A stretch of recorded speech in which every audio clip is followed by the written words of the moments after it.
question, candidate number 3. How can you promote conservation of the environment? Again, how can you promote conservation of the environment? Thank you for the question.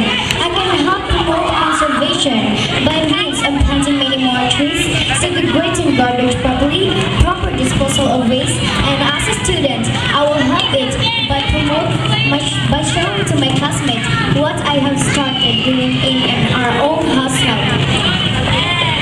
By this, I'll be a role model and a few students just like me, because I believe the change starts in your own self, change for a better planet to live in. Thank you! Thank you, candidate number 3. Let's call on the candidate number 3 for the male category.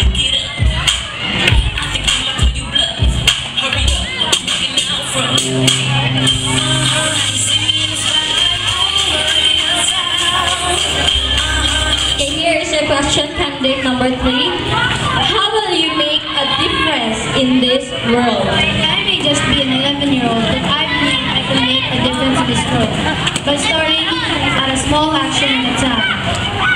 For example, turning off the faucet, lights, appliances when they are not in use, and help saving Mother Earth because it is one of God's greatest and blessings to all.